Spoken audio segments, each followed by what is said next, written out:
Good morning. I do feel a little bit intimidated. I'm probably the only person here with absolutely no background in being taught zoology and no degree in any of the scientific disciplines. So look at me as one of the idiots to which reference has previously been made. I've been asked to tackle the subject of basically what has happened over recent years that adds to the foundation that has already been laid. And because my field of interest is ornithology, I have chosen to focus pretty much solely on ornithology as the basis of what I'm going to tell you. An overview of the talk basically would tell you that we're going to divide it quite quickly into about 5 separate bits. What are the foundations? What are the gaps? What have we in fact tried to fill those gaps? How have we tried to fill them? And do we still have significant gaps? And if I can answer some of the points in there, I shall feel I've covered the subject that I set out to cover. So what are the foundations in ornithology? This is not an easy slide to follow, but bear with me. What I've tried to do is put on a spread of bars, if you like, over time with 50-year columns in the middle and a very small period covered by the last column, some of the critical influences on where we have to look for bibliographic information in ornithology. And obviously we start from the Systema Naturae in 1758.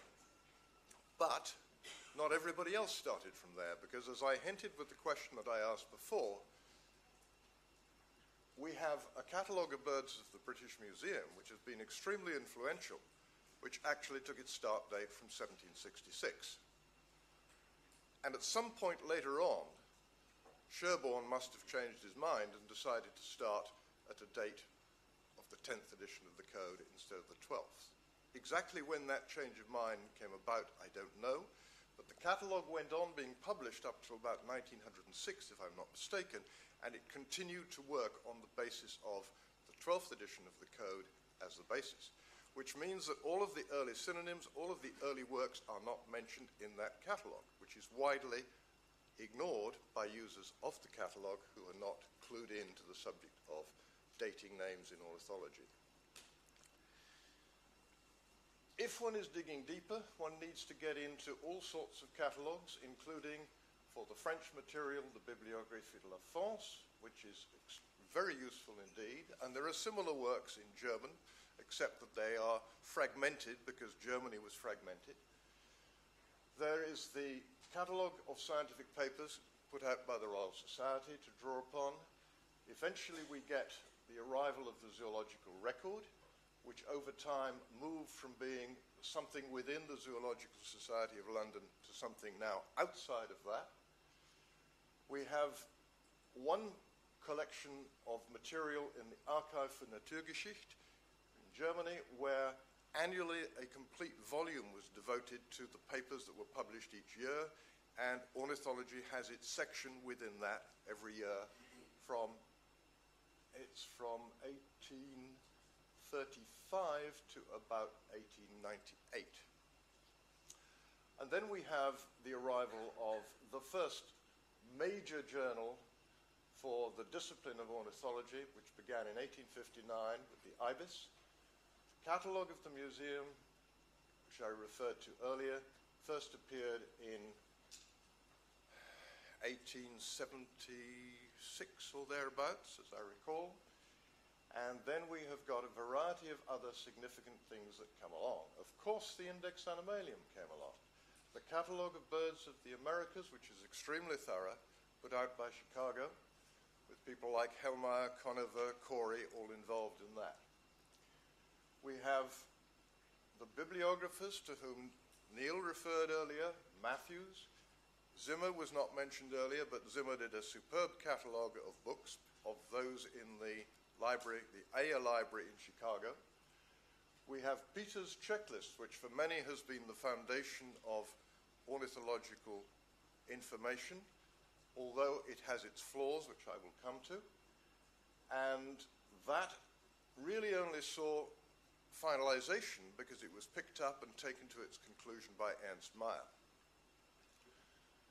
We also have Mengel's catalogue, which is something that took what Zimmer did and tried to take it further. Unfortunately, 2 volumes only have appeared, which cover authors beginning A, B, C, and D. No, and E, actually, through to E. We think there may be a manuscript for a further part in Kansas, but it doesn't seem to be clear that that is the case, and there may well be more. I think it's very probable that the Ellis collection in Kansas is very rich in material that we haven't sufficiently researched. Richmond's index. Charles Richmond was introduced to you earlier. Richmond, in working at the Natural History Museum in the Smithsonian, was in the bird department. He was an associate of Ridgway, and he built a Cardex system which was in many ways very parallel to that of Sherborn, and the two corresponded quite extensively. Like Sherborn, he has more than one Cardex. What you have seen, and I'm calling a Cardex for Sherborn, are slips, and the slips that were used to compile the Index Animalium are 1 slip per name. But Sherborn had his own slips for each work as well. And if you actually go to the box where his slips are kept, and yes, they are still extant, in the rare book room, in the museum, you will find that each of the names that are within the same work are bundled together within the trays.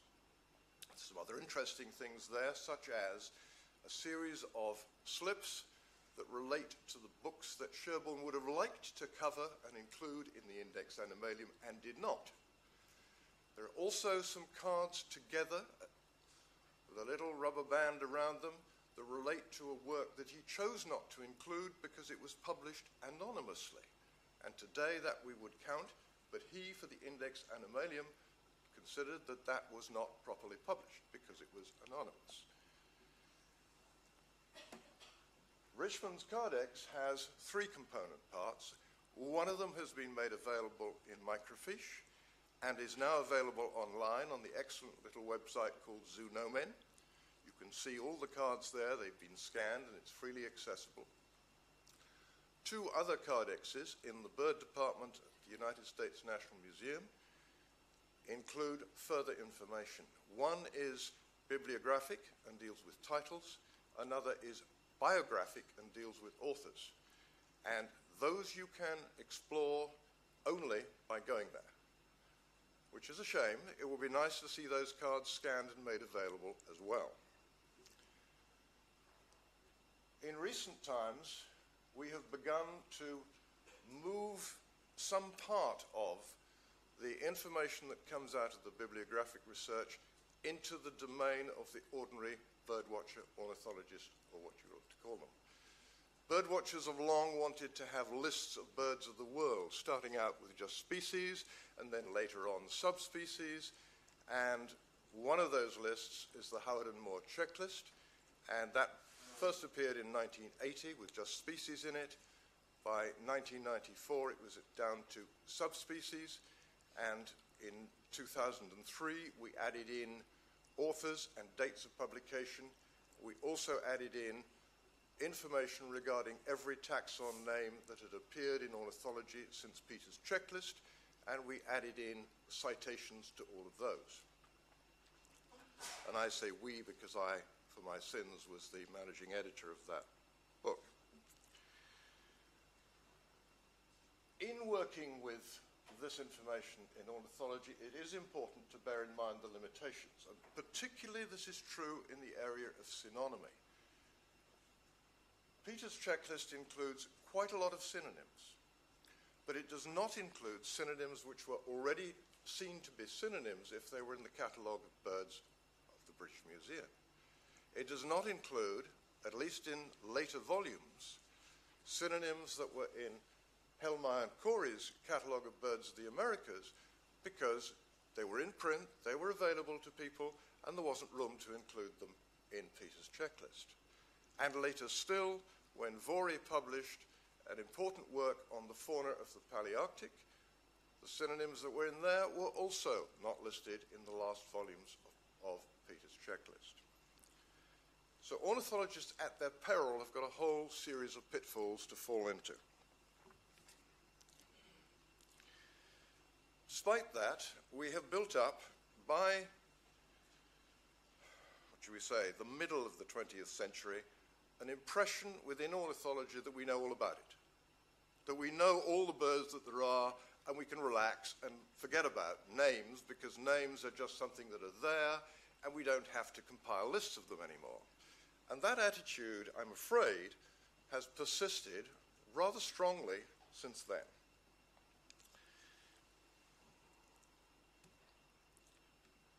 So where are the gaps? Well, I've tried to look at gaps in two terms. First of all, in terms of quantity, and secondly, in terms of quality. We presume that up to 1850, thanks to Sherborn, we have it pretty completely covered. For a variety of reasons, there are gaps. We'll no doubt be talking about more in relation to what did get into the Index Animalium. Also, some of the information in the Index Animalium is not necessarily drawn from the source that we would today perhaps choose to use within the work. And I'll give you an example of that in a minute. Since 1851, I suspect we had a fairly significant gap before the start of the zoological record. So we've probably got 5 or 6 years where the gap in the collection of names was quite significant, from 1851 through to 1857.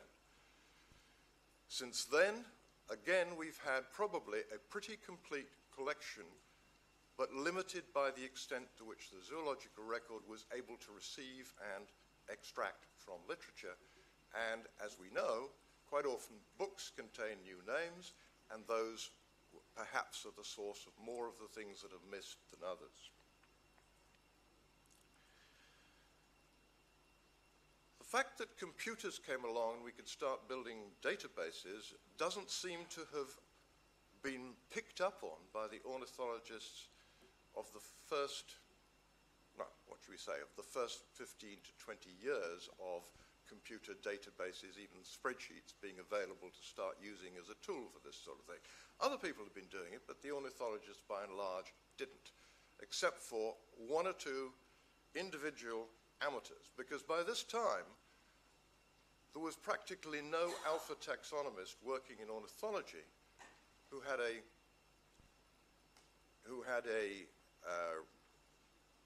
position where he was paid to do that sort of work. I mentioned an example of where Sherborn took information from a place that today we would probably not take it from. This is the back of a wrapper from a part of a book which was published in 1821 or 22, which actually came out in 101 parts between 1820 and 1837. And in the first 20 parts, the author decided he would not issue text with it because he didn't need to. He published text later because the customs agents at the borders told him that if he didn't do that, the work would be charged as a work of art and dutiable, whereas a scientific work with text would not be dutiable. So the text came along later. So we have 6 plates being published in a part with a wrapper around it. And in 1898, Sherborn looked at that and he said, I've found a copy of the work. It was in Newton's library in Cambridge, and all he could find were 2 of those original 20 wrappers, which are so significant. We now have 10, but that's news from this year. What did Sherborn do? In his 1898 paper, he worked out a dating system for that work based on everything he could collect about when they came out, including from the Bibliographie de la France. In Index Animalium, he did not use those dates. He cited them up front in the bibliography of that work, but he did not use them. He used other dates entirely. Why are these wrappers important to us? Because this is the first appearance of those names. This is where we know what the original spelling is. And as I said, we only today know 10 out of those 20 wrappers. Sherborn dated most of the names he used from here, from the text, which was 2 years later. I suspect there could be other cases in Sherborn's work where similar steps were taken. Another example of a problem is that you can be misled by the journals. This is from the Proceedings of the Zoological Society of London, and that's what appeared in the June paper. And that was a page which would have been discarded when the November issue came out, because by then it had been added to, and the date had changed from June in that corner to November over here. So you could be misled into thinking that that bird was named in November, when in fact it was named in the June issue, which actually didn't come out in June, but never mind. This kind of pitfall is in the literature. And this is what we've been seeking to dig out and try to put right over the years. And Richmond, Sherborn, Matthews, Zimmer, and others have done quite good work to do that. Publications by people working on bibliography in zoology generally, and I'm indebted to Neil here for much of the information, have been beginning to publish more recently. This shows that in the period 2000 to 2009, there was really quite a lot more publication about dates when works actually were published than in any of the previous decades. The real strong period for bibliography in ornithology was in the 1920s, 1930s, when Sherborn, Richmond, Matthews, etc. were available. What we have today is basically information in the form of slips and cardexes, which is not able to be arranged to help you with synonymies. And the big gap we have today is synonymies in ornithology. We reckon there are about 120,000 species names, and probably our databases, to the extent we have them in cardexes, will actually produce for us only about half of those. Believe it or not, we have some 17,000 generic names for birds, and we've only got 10,000 species of birds. So we have a slight problem with synonymy. Family group names have been reasonably well explored, but because of the rarity of the literature, we have probably not dug quite as deeply yet as we should.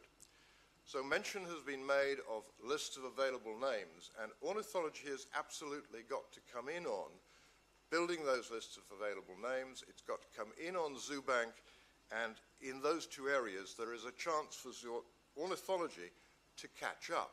But it needs the professional ornithologists to value these names and to come aboard. And I'm afraid that they haven't done so in recent years. I'm going to close at that point. Thank you very much.